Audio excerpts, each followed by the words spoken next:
conversation with Recruitics CEO Adam Stafford. Next.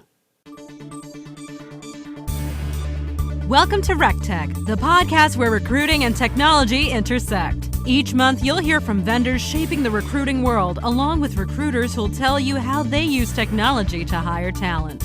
Now, here's your host, the mad scientist of online recruiting, Chris Russell.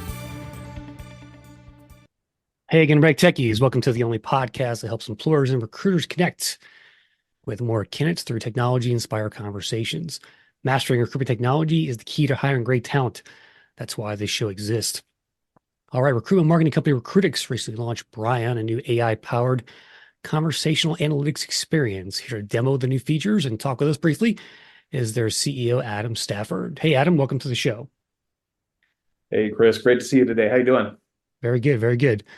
And what's new at Recruitics these days? Give us a quick update on the company. Yeah, I'll tell you, Chris. We're just flying. The economy that we find ourselves all in is asking. All of our clients are asking, how do we do more with less, right? And how do we get more productive? How do we create more out of the cloth that we have to cut around here, right? And for us this year, we've got a big focus in terms of productivity, both in our teams, but also for our clients. And what I'm excited to share with you today with Brian, our AI analyst, is that what we're doing is we're helping our clients cut through analytics interfaces and get straight to their data and get the insights that they need without having to have a degree in statistics or in Excel. Yep. Yeah, looking forward to seeing it. And by the way, when did you become CEO of Recruitics? And give us a quick history of it. Yeah, sure. So Chris, I joined the company 7.5 years ago. I became CEO in January of last year. And, if you look at Recruitics history, we've served a lot of markets. We were certainly well known for programmatic. And when I joined the company, that was really all we did. We were a programmatic job advertising platform and agency. A few years ago, we acquired KRT Marketing out on the West Coast, really became a full service agency. And where we are today, is we've really spearheaded and fully embraced being a recruitment marketing platform where we offer technology and services that together can solve really any problem in talent attraction and conversion for TA professionals. Very good. And let me read what it says on your website about Brian for the audience here. And by the way, if you're listening to this on the audio pod, you can go over to YouTube, RecTech Media on YouTube and watch this as well. But quote, in today's recruitment market, you have more options than ever before to connect with talent. Knowing which solutions work and which don't requires data. And there's a vast amount of it available. But making sense of data and making it work for you can be extremely complex. Brian allows us to harness real-time data to move dynamically in an ever-changing talent landscape. So summarize that for me, Adam. Just like in a few words, what do you think Brian is for the audience? Well, Brian is the way to take advantage of data without having a degree in it. Ultimately, we believe that data informs and helps our clients and helps us make better decisions, whether that's in marketing, TA, it doesn't really matter. When you're able to collect data and harness the power of predictive analytics and seeing around the corner using what's happened recently and in the past, we know and we believe that just brings transformative results for recruitment marketers and TA professionals. Yep. Okay, well, go ahead and share your screen. Let me actually make sure you can do that. There we go. And let's take a look at this. Brian, by the way, it's spelled B-R-I-O-N, right? That's right. That's okay. Right. Yeah, fun story behind Brian. We have an employee named Brian, B-R-I-E-N, and he was that person in the company where when you give him a problem, 2 hours later, he says, here's your answer and everything that you could possibly want about your answer. And so when we named Brian, it was a little nod to a great employee in the company, Brian Jones. And so, very, very excited to share this. Tell you what, Chris, I'm going to do a quick presentation. Only take a couple minutes. It'll set the stage for the kind of questions that we're asking Brian to answer here. Okay. So I'll go ahead and share my screen. So first, for anyone who's not aware, Recruitics, recruitment and analytics is at the center of everything that we do, and data is foundationally what enables, empowers analytics. And when we look at data, right, data is all around us. And especially today, I think Josh Burson recently said that most employees have over 80 systems that they use at work. All of those systems are creating data. All of those vendors who are selling those systems are saying, you can use our data to do things better. And ultimately, all of the partners that we work with and that we work with our clients are producing data. And so we look at that vast amount of data and we say, okay, how do we collect that? How can we harness that? And how can we use that to know things that otherwise we wouldn't know? And so when we serve our customers, we're thinking about people like talent acquisition leaders, and they want to know some simple questions. How many applies have we generated this month? How does our apply volume this month compare to last month? What's our CPA? Is our CPA efficiency trending up or down? Where are jobs being advertised? How are we doing in tough markets? There's also recruitment marketers on the client side who want to know a little bit more technical questions. How much have we spent on job advertising this month? How much budget do we have? How do my campaigns perform? What are our top performing sources? How does ZipRecruiter's performance compare to Snag-a-Job? What about Jobcase, LinkedIn, Google, Talent? How are we performing in California? How's the labor market in California impacting our performance? These are all things that our clients want to know in their role as recruitment marketers. And of course, we all serve the hiring manager in TA, and hiring managers want to know, is my job being advertised? Is my job on Indeed? Why don't I have more applicants? And so when you think about all those questions, right, and all those opportunities, all those things that our clients and that our stakeholders, that our clients want to know, all of those things can be answered using data. But when you have a lot of data, sometimes it can feel like you're drowning. And so for us, bringing Brian to market along with our flagship analytics platform Vision is the way that we cut through the overwhelming amount of information, and we make it really, really accessible. And so I'm going to switch over to Vision first here, and I'll make this full screen. So this is our flagship analytics platform, Vision. And Brian, we'll take a look at Brian in a minute. You can see Brian's built in here. Mm-hmm. But we rebuilt our analytics solution from the ground up over the past 2 years to really meet the needs of today's environment, where we're pulling in more information. We're pulling more information, whether it's around campaigns or sources or performance or applies. You can see a lot of emphasis on performance and jobs. We have a big push into benchmarking data. And so we've got some unemployment data here currently, but we're also pulling in additional third-party data sources. So you can answer the question, not just how are my campaigns doing, but is that any good? A few other things that you'll see, right? Paid source performance comparisons, a lot of charts and graphs, but ultimately this is a pretty, this looks a lot like an analytics product, right? It's a fully featured product, but a lot of people see this and it's a little overwhelming. And so let's get into Brian. You can see where we're really trying to take our analytics experience of today and make it much, much more accessible to everybody who's using analytics. So let me go ahead and ask Brian a question here. Say, actually, we'll do the last 30 days. And we'll say, how did ZipRecruiter, we'll compare ZipRecruiter and Jobcase. The question is, over the last 30 days, how did ZipRecruiter perform relative to Jobcase is the question that you're asking, Brian. That's right. So the first thing that Brian does here, and what's pretty cool about this, first thing that Brian does is Brian tries to understand the question, right? So you'll see Brian parse, question feeds through an LLM, comes back and says, okay, got it. I understand what you're asking. Mm-hmm. Now we are, first gen here. So it takes about 60 seconds typically for Brian to run. Mm-hmm.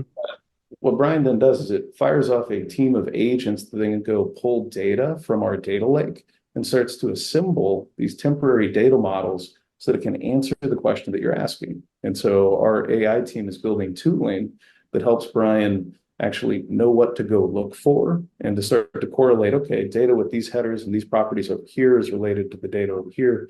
And it pulls that data back together into a data set that it can analyze. And so Brian now has gotten the data. Now it's saying, okay, what are we trying to understand here? And this is a lot where like the training of the model comes in. Mm-hmm. What are we trying to understand? What are we trying to get out of this? And what could be useful to the person who's using this or asking this question right now? So let's take a look.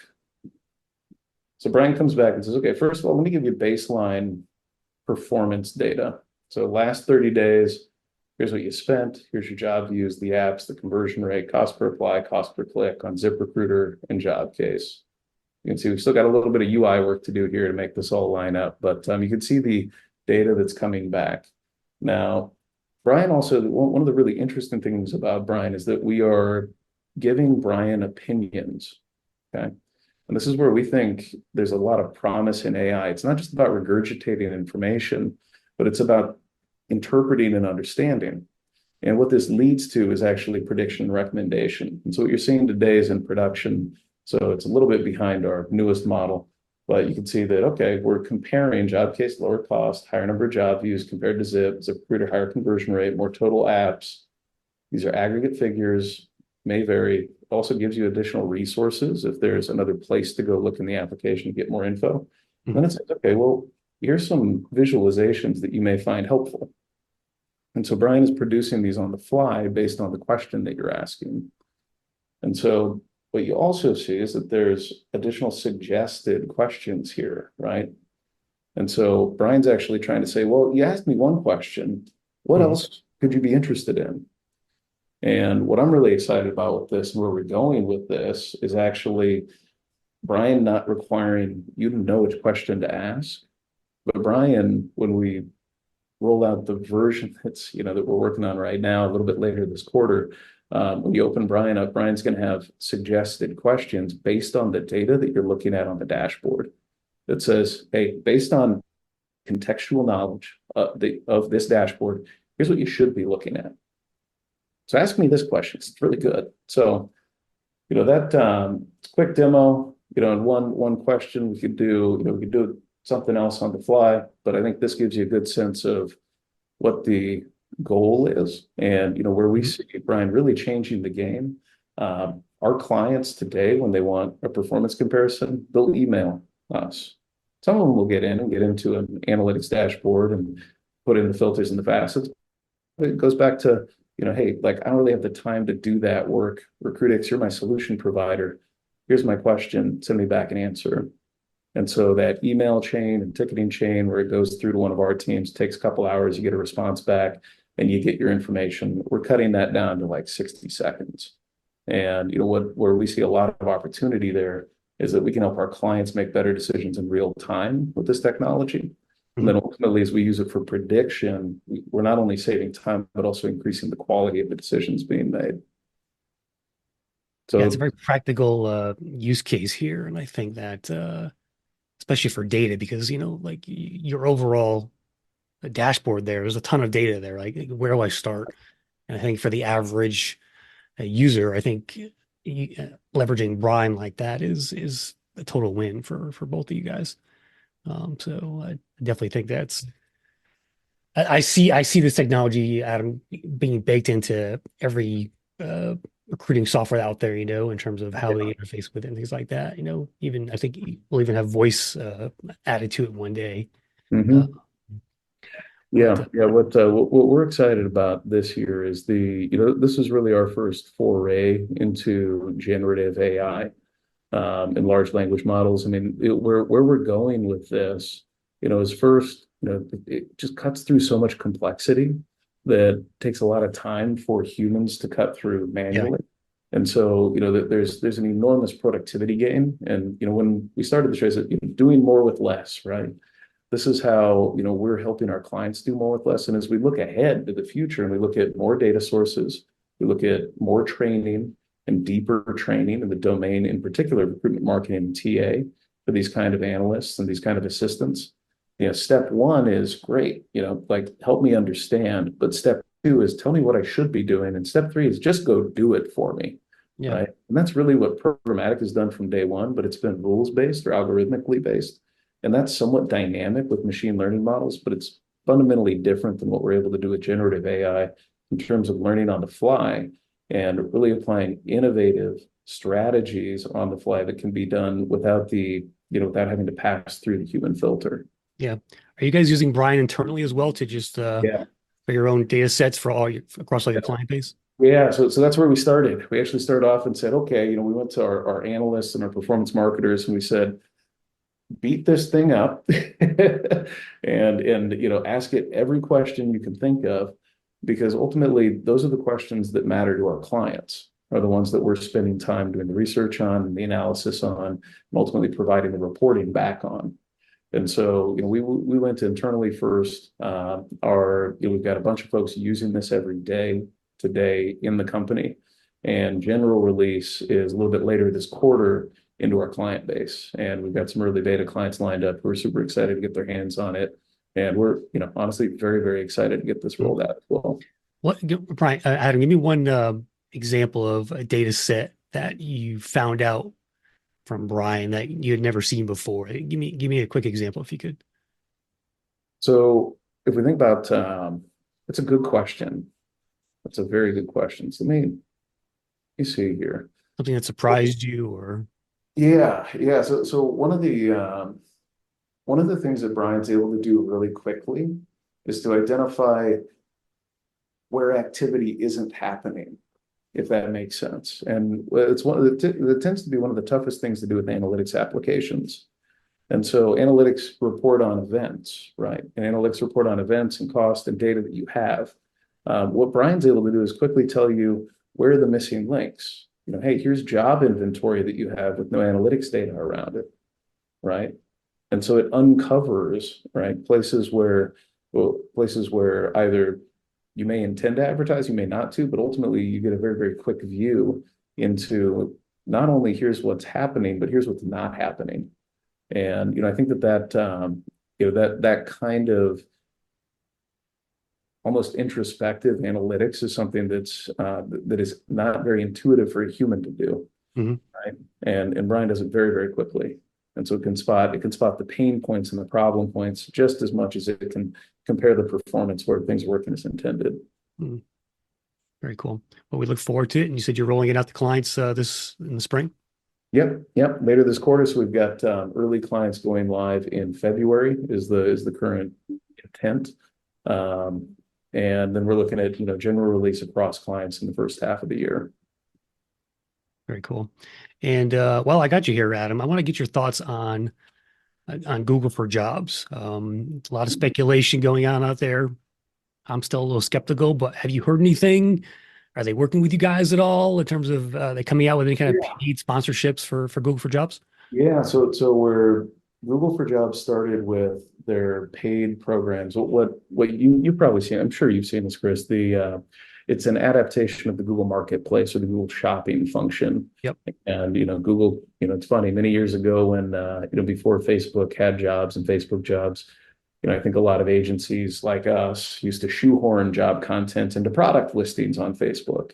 And what's kind of funny is Google's doing something very similar, where they have a shopping experience. You see it for automobiles and other big ticket purchases today. But we're starting to see the early jobs results in their pilot markets, and they're primarily working with some of the large job boards to do so. What we haven't seen so far is a great deal of relevance in the match. And so the match has been pretty tough, which is also, it's not exactly what I would expect from Google, given the quality of their search results. But it is a new domain. And so, we're seeing that we have a couple of clients who've been accepted into the early beta for Google for Jobs. We're certainly working with them on this new product.